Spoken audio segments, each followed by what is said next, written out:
It all began in civics class, when the students were choosing topics for reports to be done in 2 weeks. Jim Candler waited until the teacher came to the subject, should labor unions be required to incorporate? He chose this topic because it sounded like one that would be interesting to investigate. Naturally, such a report calls for a good deal of study. And this is the story of how Jim, who was no more fond of studying than anyone, makes it as easy as possible for himself by studying in the right way, the most practical way. The various students in this study hall have many different ways of studying, and ways of not studying, wasting time and effort. All of them could accomplish more with less effort by learning to make the best use of their time. Ken certainly isn't getting much out of his time. And Frank, well, we'll see about him later. Jim is naturally thinking about that civics report. He doesn't want to put it off till the last minute. But still, he has 2 weeks, and meanwhile, there's other studying to be done. So he figures out how much he has to get done and how much time he has to do it in.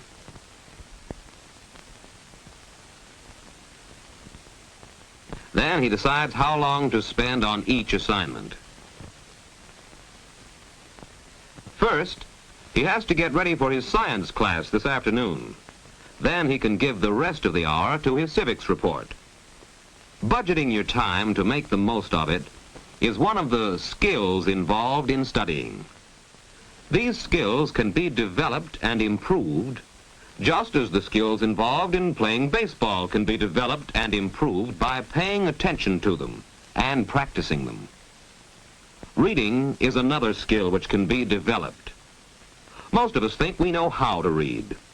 But did you know that there are different rates of reading? First, there is skimming. You skim in order to find the parts of the book or chapter you need. You run through the material looking only at the key sentences. Like this.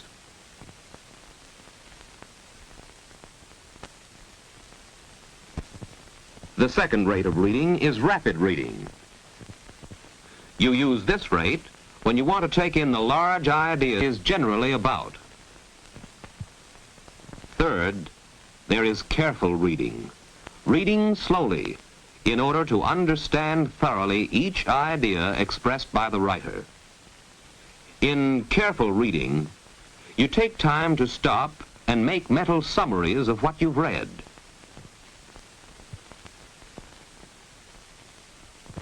Finally, there is rereading.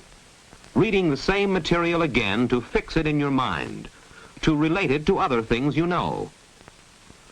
The rate of reading you should use depends upon the purpose of your reading and the nature of the material you are studying. Practice will improve your skill in adjusting the speed of your reading to your purpose in studying. Now, the 15 minutes Jim allotted to science are up. He's ready for science class, and he can start work on his civics report. This calls for skill in organizing his work so that he can make the most effective use of his time and effort.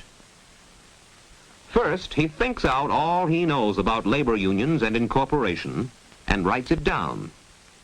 But some things he's not sure of. So he decides to make another list, a list of the things he does not know. These are the questions to which he must locate the answers through study.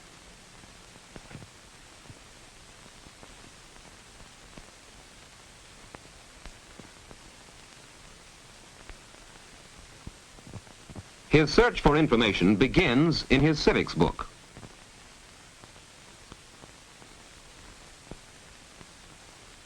First, he goes through the table of contents to find the chapter on labor problems. Then he skims this chapter, looking for material about labor unions and incorporation.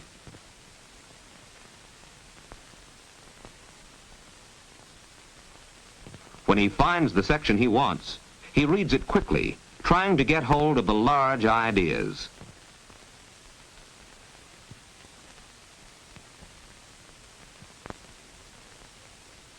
Then he finds the paragraphs relating directly to his topic, and he reads these slowly and carefully.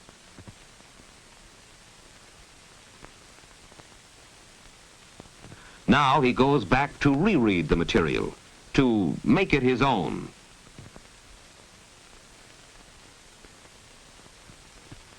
Jim has made good use of his time and good progress in starting to study for his report.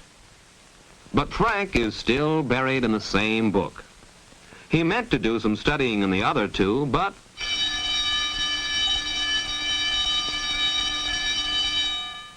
Jim has worked no harder than Frank, yet he's finished his work because he planned it carefully. 2 days later, Jim had some more study time allotted to his civics report. But he finds his civics textbook doesn't contain all the information he needs. He'll have to look for more material. That's a part of study, too. The main source for this additional material is the library. Jim finds his material quickly because he knows how to find the books he wants on the shelves. He knows the overall plan of the library. He knows how to use the card catalog in order to locate any book in the library.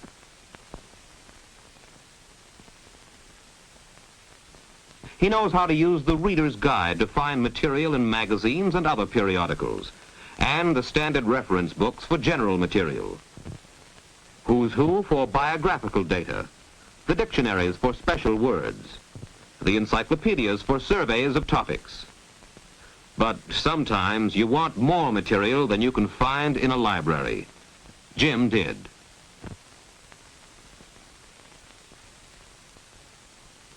He decides to visit a lawyer who he knows can answer some of his questions about incorporation.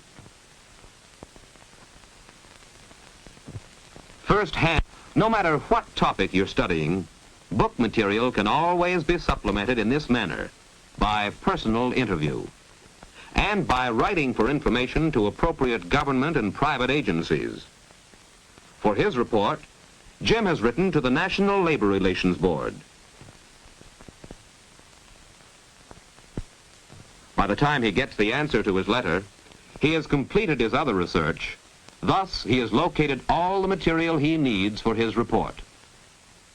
He has allotted himself a full study period for writing the report, so that he won't be rushed.